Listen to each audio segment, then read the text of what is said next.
El mensaje de hoy, vamos a ver el lado contrario. ¿Cuál es el regalo que Dios preparó para nosotros? ¿Cuál es el regalo que Dios estuvo diseñando desde antes de que el mundo fuera construido para nosotros? Hoy vamos a hablar del regalo que Él quiso darnos. ¿Sí? No el regalo que nosotros queremos que nos dé, sino el regalo que Él sabe que nosotros necesitamos. Vamos a estar trabajando mucho con Biblia. Saquen su Biblia, ábranla en su aplicación, porque hoy vamos a trabajar sobre las profecías del nacimiento de Cristo. Quiero que sepas que el día en que Jesús nació, hubo una serie de profecías que se estuvieron diciendo desde siglos atrás, que en ese momento fueron cumplidas. Los especialistas hablan de que hubo entre 8 y 14 profecías que ese día se cumplieron. No vamos a abarcarlas todas, solamente algunas. Lo que quiero es que a ti te quede bien claro que Jesús realmente representaba una promesa que Dios había hecho a nosotros, una promesa que estuvo diciendo a sus profetas, y que no debamos tener duda alguna de que el nacimiento de Cristo era un nacimiento muy anunciado.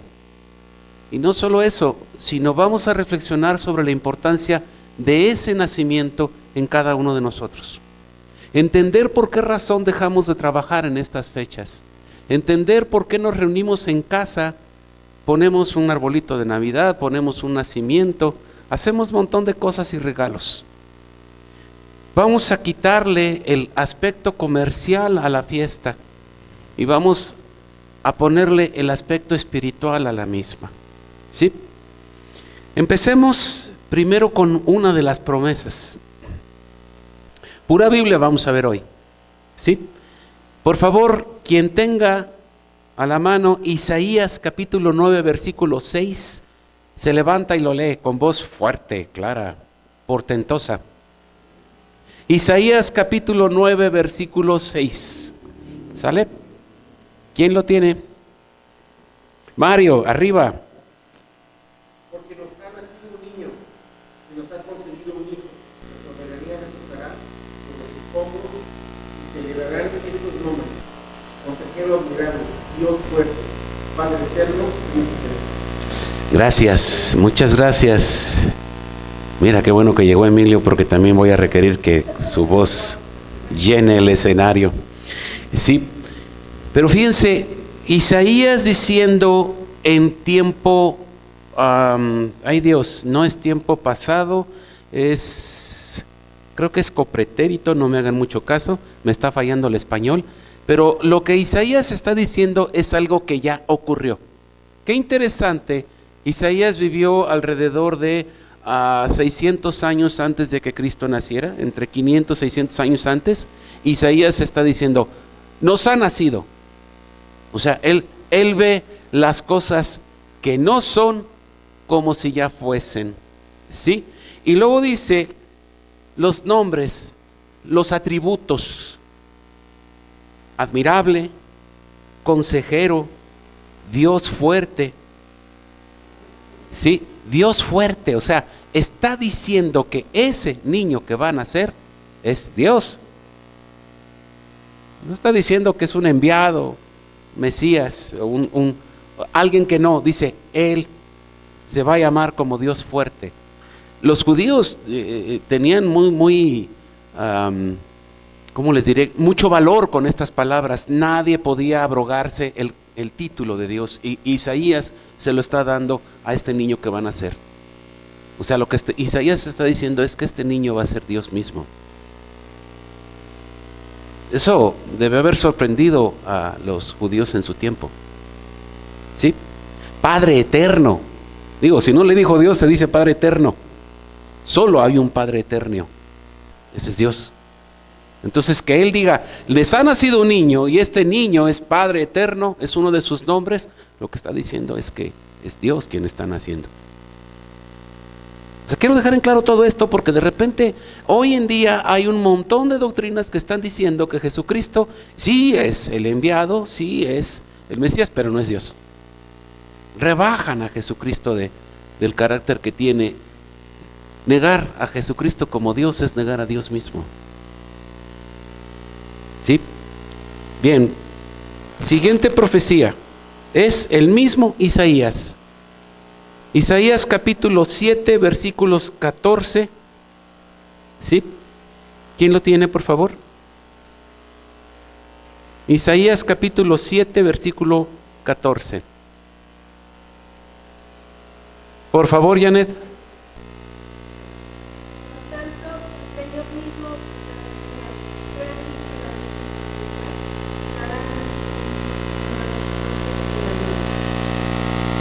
¿Qué significa?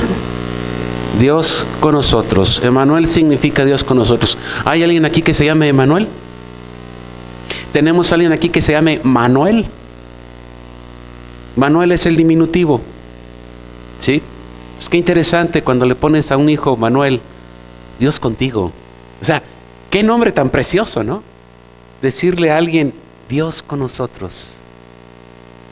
¿Sí? Lucas registra este milagro. Sabemos que está hablando de María. Registra que María, ella misma dijo que iba a ser virgen. Ayúdenme por favor, Lucas capítulo 1, versículo 35. ¿Sale? Y ahí mismo lo dejan en Lucas capítulo 1 porque vamos a ver otro pasaje. Pero ¿quién tiene Lucas capítulo 1, versículo 35? Emilio, por favor.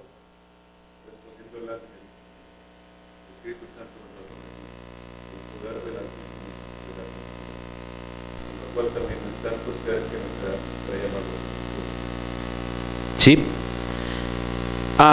Síguele un poquito porque hay una parte donde María dice, ¿cómo va a ser esto si yo no he conocido varón? ¿Sí? Me parece que es adelantito.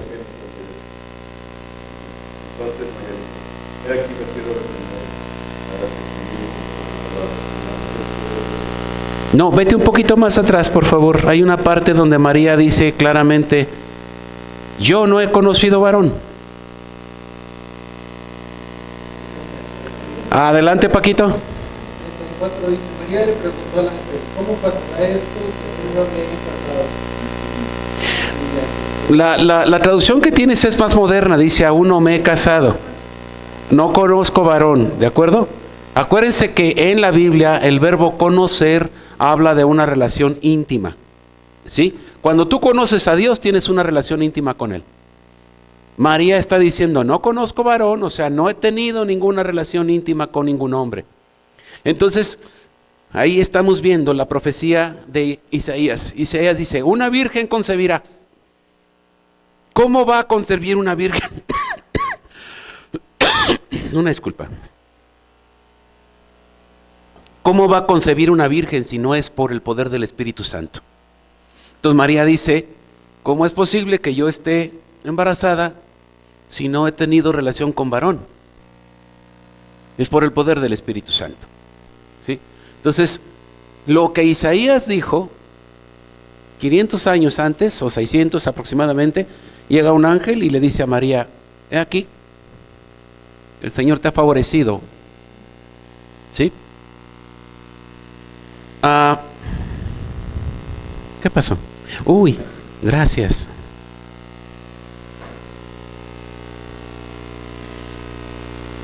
¿No tenías unas de menta? Ay. Me vi mal, perdónenme por favor. Ok, ahora bien, ahí mismo en ese pasaje, en el versículo 30, me parece, o 31, el ángel le dice qué nombre le debe poner al niño. 32, 31. Por favor, Frankie.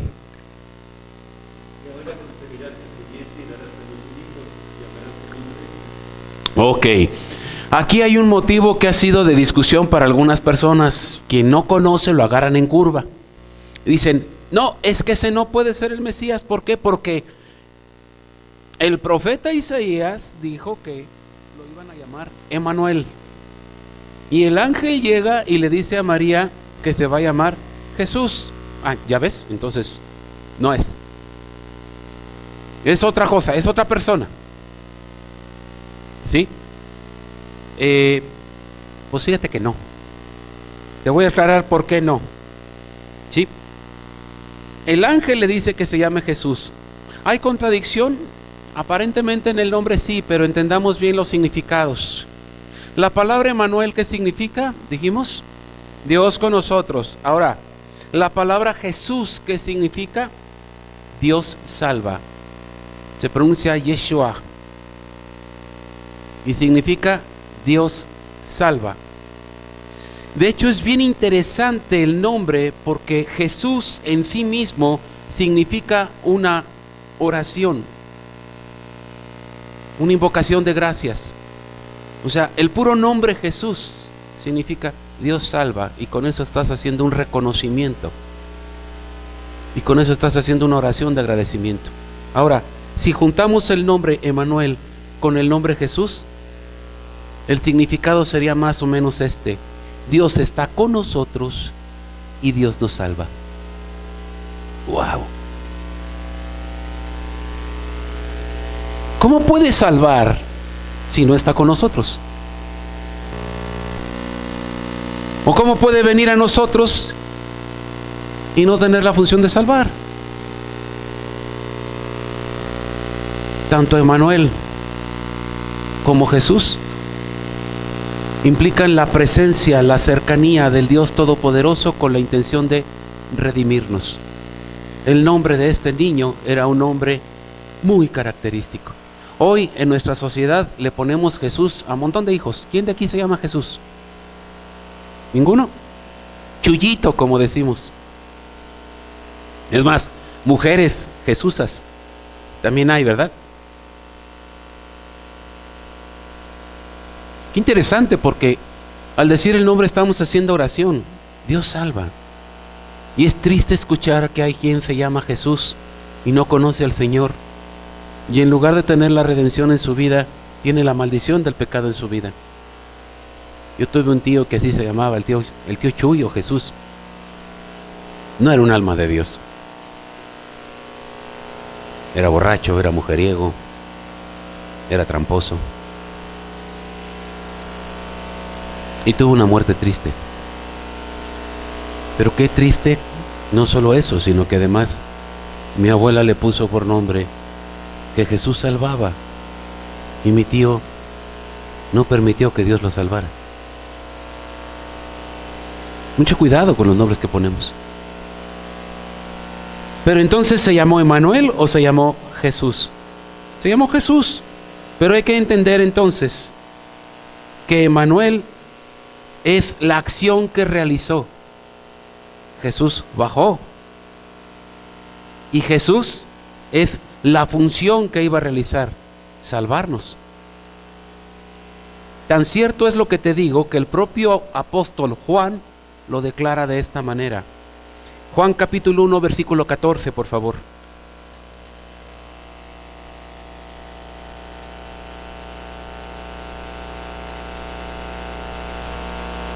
Quien lo tenga, que me ayude a leerlo.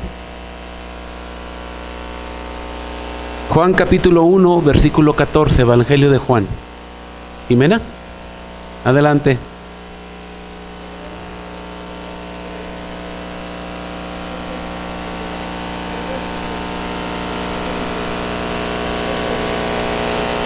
¿Qué significa Emmanuel? Dios con nosotros, ¿verdad? Y entonces el verbo, el Jesús, ¿qué hizo? Habitó entre nosotros. Ese es el acto que hizo. Por eso el profeta dice: y le pondrán por nombre Emmanuel. Porque ahí mismo podemos ver en el texto inicial de Isaías, donde dice: un niño les es nacido, un hijo nos es dado, y su nombre se llamará Admirable. ¿Jesús se llamaba Admirable? No. Consejero. Tampoco se llamaba Dios Fuerte. Tampoco. ¿Qué significan esos nombres? Atributos. En otras palabras, el nombre Emmanuel en Jesús es otro atributo más de su persona. ¿Y cuál es ese atributo? Bajó y habitó entre nosotros. Lo dice el evangelista Juan. ¿Sí? De hecho, en otras traducciones, la traducción literal, la palabra literal que utiliza Juan es tabernaculizó. Es decir, puso su tienda, habitó entre nosotros, puso su morada entre nosotros. Fíjate nada más, qué impresionante. El propio Hijo de Dios bajó y puso su morada entre nosotros. Ya no es una morada que estaba solamente en un lugar especial, el tabernáculo o el templo de Salomón. Ahora es una morada que está entre todos nosotros, habita entre nosotros. Qué bendición que en tu casa puedas decir que habita Emmanuel. Qué bendición que en tu casa puedas tener en el dintel de tu puerta: aquí habita el Señor. Qué bendición más todavía que en tu corazón puedas tener grabado con letras de oro el texto que diga: aquí mora el Señor.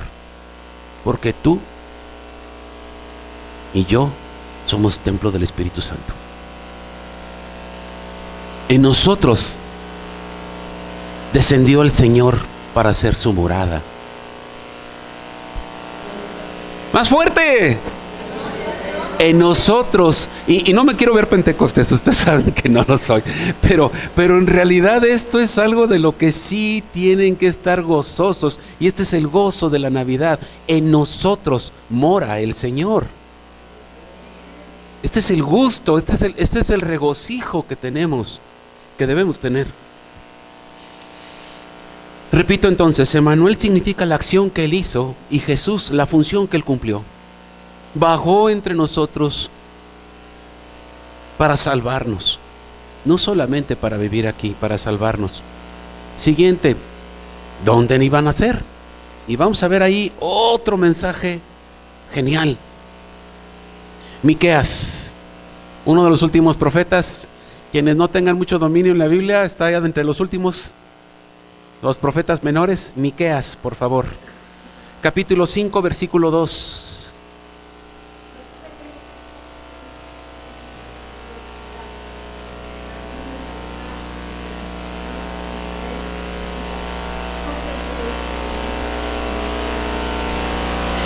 Ay, Chivis, muchísimas gracias.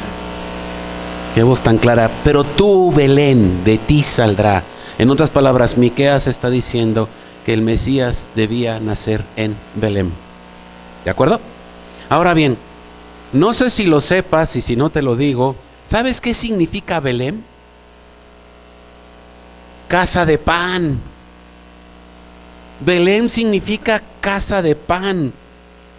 Y otra cosa también, en el tabernáculo, en el lugar santo, uno de los instrumentos, una de las cosas importantísimas que estaban ahí era el altar de los panes. Había 12 panes, uno por cada tribu.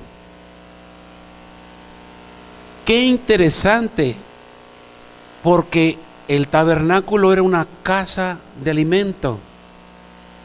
Y Belén significa eso, la casa del pan. Y Jesucristo nace en la casa de los panes. Por eso el propio Jesús se declara a sí mismo el pan de vida. Juan capítulo 6, versículos 51 y 56. Vamos, ¿quién lo tiene? Que me ayude, por favor. Juan capítulo 6, versículos 51 y 56. ¿Quién se anima?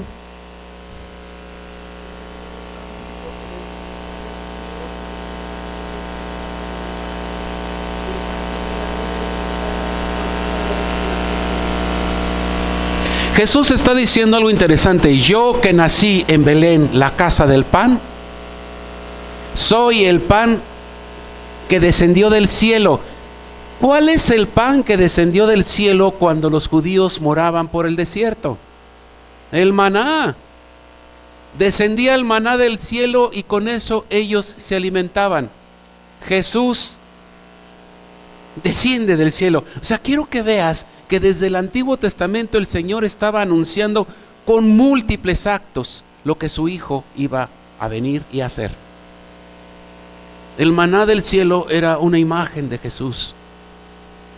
Y el propio Jesús declara: yo nací en la casa del pan, y soy el pan que desciende del cielo, y soy el pan de vida. Wow. Regresamos entonces, cuando Miqueas dice que Jesús va a nacer en Belén, está diciendo todo eso. El Mesías va a nacer en la casa del pan, porque ese pan va a venir del cielo y porque ese pan es el que nos va a dar vida a nosotros. Por eso en la última cena Jesús dice: coman de mi cuerpo. ¿Qué significa? ¿Un acto caníbal? No. Comer de la carne de Cristo significa tener comunión con Él.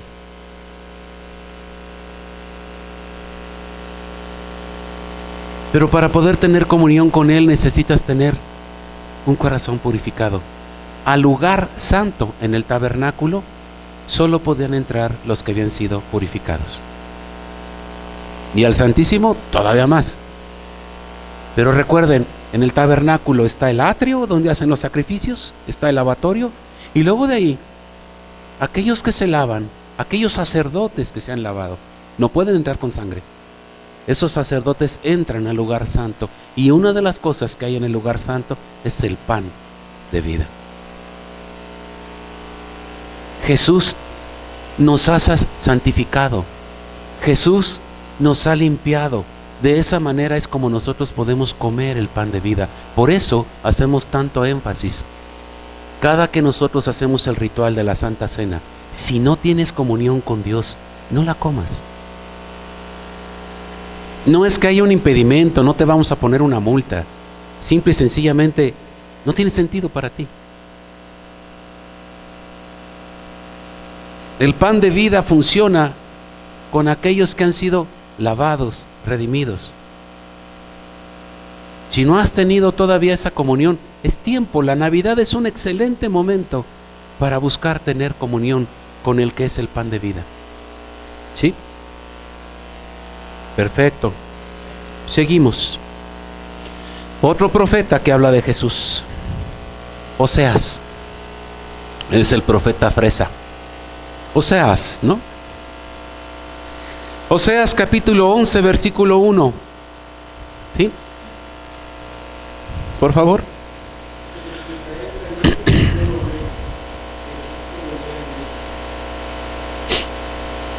Fíjate bien, de Egipto llamé a mi hijo tuvo que estar en Egipto.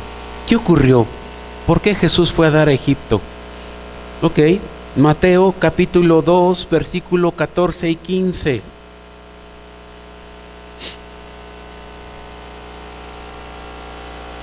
Mateo capítulo 2, versículos 14 y 15.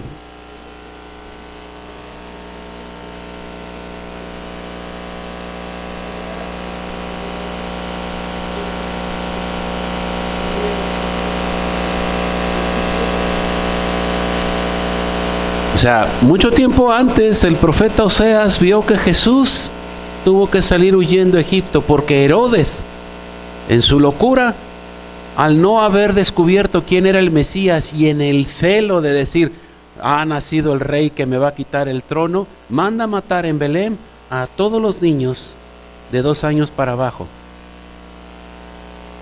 Los manda matar a todos. ¿Para qué? Para decir, muerto el perro se acabó la rabia. Ya no hay nadie que cumpla con esa profecía. Pues no, un ángel le avisa a José, huye para Egipto porque este rey se volvió loco. Y en Egipto estuvo hasta el momento en que Herodes muere. Y cuando Herodes muere, el mismo ángel se acerca y le dice, ya no hay quien te persiga, regresa. Ahora, es interesante porque cuando él regresa, lo que va a ocurrir es que regresa a un lugar muy especial. ¿Sí? ¿A dónde regresó? Regresó a Nazaret. ¿Sí?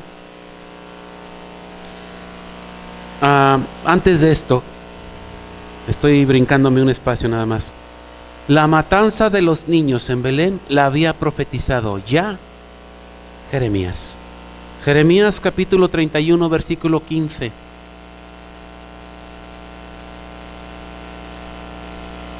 Jeremías capítulo 31, versículo 15. ¿Quién lo tiene? Emilio, por favor.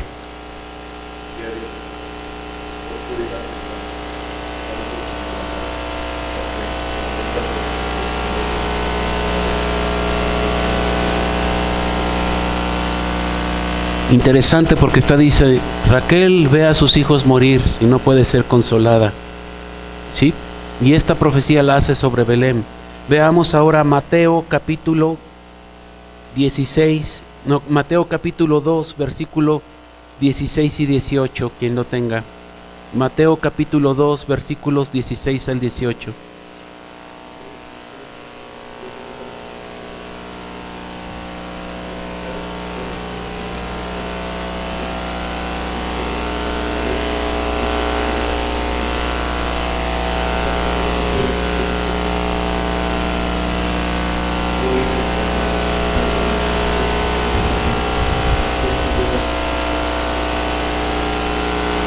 Ramá es la región donde se encuentra la localidad de Belén. ¿Sí? O sea, el profeta dijo, en esta región va a haber una matanza de niños. Y justamente ahí ocurre, en esa región donde se encuentra la localidad de Belén. Después, Mateo interpreta la frase, brotará del tronco de Isaí, dicho por el profeta Isaías, cuando Jesús regresa a Nazaret. Isaías capítulo 11, versículo 1 y Mateo capítulo 2, versículo 23.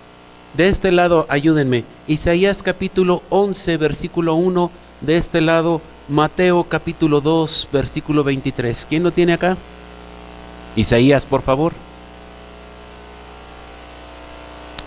Ivonne.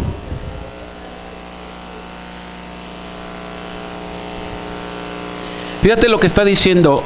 La palabra importante de lo que está diciendo, leyendo Ivonne, es retoño. Saldrá una vara del tronco y un vástago retoñará. La palabra es interesante, ¿de acuerdo?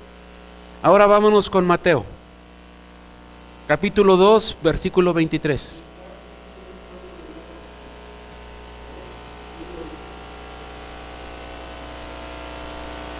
Es interesante porque aquí hay un juego de palabras.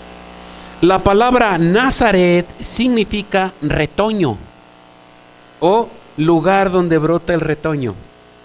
Y entonces Jesús se va a vivir al lugar del retoño, al lugar que el profeta dijo, donde retoñará un vástago. ¿De quién? De la casa de David. ¿Cuál era el retoño? El retoño de la casa de David. Jesús era descendiente de la casa de David por doble línea. Mateo señala la genealogía de José. Lucas señala la genealogía de María. Tanto José como María descendían de la casa de David. Ese era el retoño, porque Dios dijo que un descendiente de la casa de David iba a ser rey eterno. Y ese descendiente, además de haber nacido en la casa del pan, después se va a vivir a la ciudad donde brota el retoño. Todo en Jesús es mensaje. Todo en Jesús es símbolo. Por eso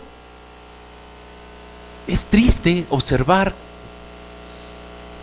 que muchos judíos no quisieron reconocerlo. No es porque no hubiera habido pruebas, pruebas las hubo y suficientes. No quisieron. ¿Y saben por qué no quisieron? Y eso viene a colación con nosotros. Porque no era el regalo que ellos esperaban. Ellos esperaban un regalo propio de su condición humana. Ellos esperaban un guerrero, un conquistador, un hombre que con su sola palabra derrotara ejércitos completos, para que entonces restableciera el poderío del reino de Israel y lo extendiera incluso a más lugares. Querían ver eso.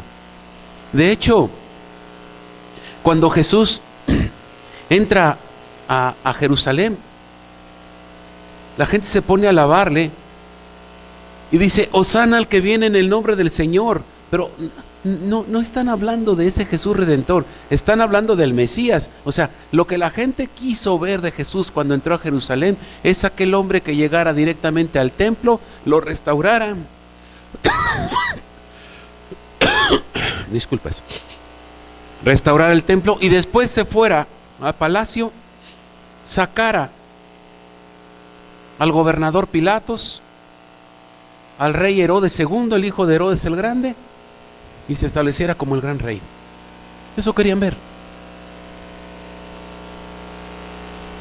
Vuelvo a insistir, ese es el regalo que ellos estaban esperando.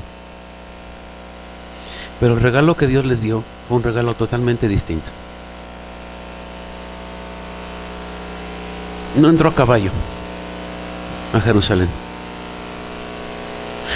entró en un burro. No nació en un palacio, nació en un corral y lo pusieron en un pesebre.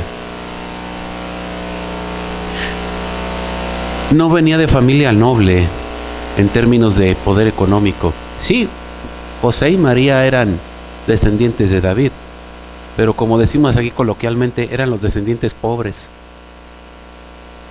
Como hubo una novela hace muchos años, ¿no? Los parientes pobres del amor. O sea, acá eran los parientes pobres de David.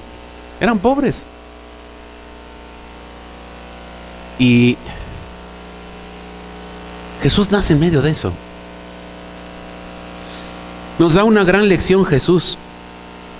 Los mejores regalos, los regalos que Dios da, no vienen muy adornados, vienen en envolturas humildes. Le ponemos mucha atención a las envolturas en Navidad, ¿verdad? Ayer tuvimos un convivio, los que estamos tomando el taller de INSTE, ¿sí? Y una de las cosas que me encantó, hicimos un intercambio de regalos. Fue una tarde, una noche muy bendecida, la verdad. Muchísimas gracias. Pero algo que no sé si se dieron cuenta, los regalos, algunas envolturas venían muy bien trabajadas, ¿no? Y había quien lo quería hacer con cuidadito. Y decían, es que lo voy a reutilizar. Pero había quienes dijeron, a mí no, y agarraron y... Yo nada más quiero pensar, ¿cuánto tiempo se pasó la persona que dio el regalo en hacer la envoltura? Para que la envoltura durara unos segundos, ¿no? ¡Ay, ya! ¡Qué bonito regalo! ¿Lo importante es la envoltura? No. Si Jesucristo hubiera llegado como un rey poderoso, con un montón de soldados, con bienes materiales, eso era envoltura. ¿Y por qué envoltura? Porque Él es Señor, creador del universo. No hay algo que se equipare a su grandeza y majestad. Entonces, todo lo que le puedan dar es envoltura. Los magos de Oriente que llegaron le regalaron cosas perecederas, oro, incienso, mirra. En aquel entonces eran cosas muy valiosas, pero solo eran envoltura. Olvidamos que a Dios le agrada no la forma, sino el fondo. ¿Qué es lo que a Dios le agrada de mí? ¿Esta envoltura? Por Dios. He hecho uso y abuso de mi cuerpo de muchas maneras. Tú también, no te hagas. Si esta fuera la envoltura, si esta envoltura fuera lo que señala el regalo de Dios, wow,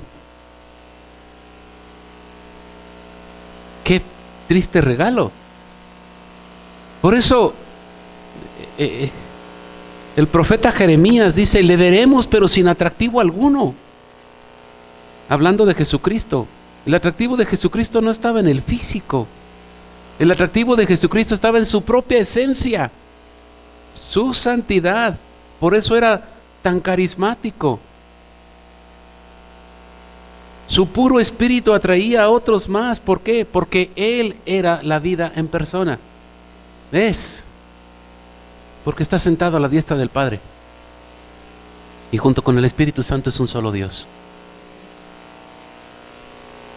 Los buenos regalos no vienen en grandes envolturas.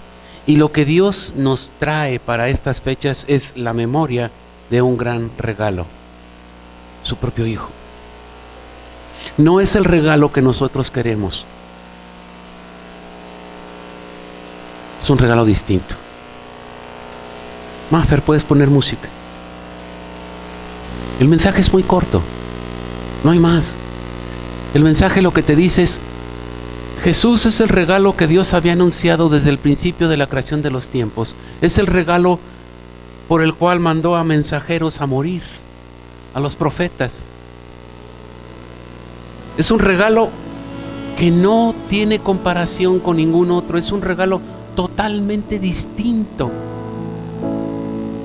No es un regalo que tenga que ver con aquello que te llama la atención. Es más, es un regalo que posiblemente no le has puesto atención. Pero ese regalo es lo mejor que el Señor puede darte. Ese regalo es lo mejor que tú puedes tener. Por favor, ponlo en primer lugar en tu lista. Ponlo en primer lugar porque no hay otra cosa mejor que te pueda dar. El problema de nosotros es que ponemos la mirada muy abajo. ¿Qué quieres? ¿La lotería? ¿Una nueva casa? ¿Un gran auto? ¿Riquezas? ¿Un trabajo donde ganes mucho? Todo eso no se compara con lo que Jesucristo es, con lo que Jesucristo significa en nuestras vidas. No se compara. Porque no importa todo lo grande que puedas hacer, no importa todo lo lejos, todo lo exitoso que puedas lograr, te vas a morir. Simple. Así sea ahorita o dentro de 50 años, te vas a morir. ¿Y qué te vas a llevar? Entonces, ¿de qué estamos hablando? Digo, si Dios te bendice con riquezas, qué bueno. Pero si Dios te da riquezas y tú no tienes la bendición de la vida eterna, entonces esas riquezas no te las ha dado Dios. Ah, sí. Porque lo primero que Dios hace es regalar a su propio Hijo. Su propio Hijo. El regalo cambia el corazón. Por eso Pablo, en 2 de Corintios, capítulo 5, versículo 17. Aquí lo voy a leer yo directo. Pablo dice: de modo que si alguno está en Cristo, nueva criatura es. Lo que Dios desea hacer contigo, el regalo que Dios te quiere dar en esta Navidad, es que tú seas una nueva criatura. Si ya lo eres, gloria al Señor. Mantente fiel. Si no lo eres, mira qué gran regalo te está dando. Dios te ofrece la eternidad.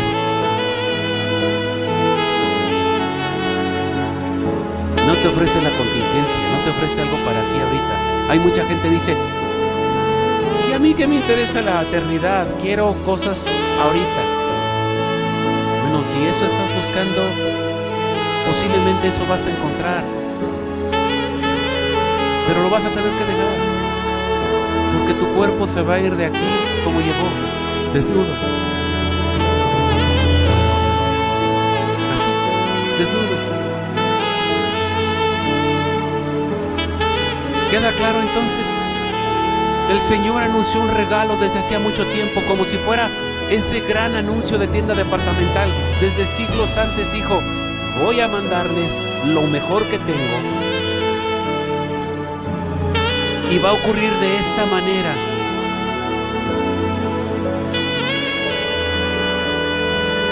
No seamos sordos.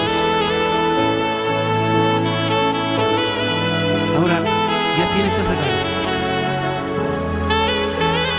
Compártelo.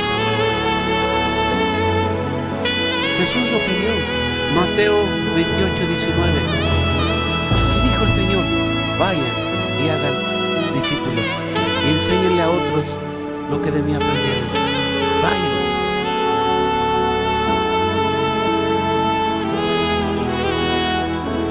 Estás preparando la cena de Navidad en tu casa, o a lo mejor vas a ir invitado con alguien, o a lo mejor no tienes para preparar la cena.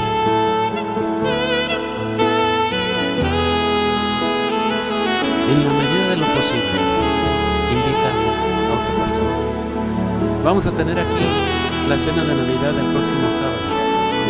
¿Por qué no invitas a alguien? ¿Por qué no le pides que venga? Digo que vengamos nosotros, va a estar bien, la comida va a estar rica. Ayer comimos,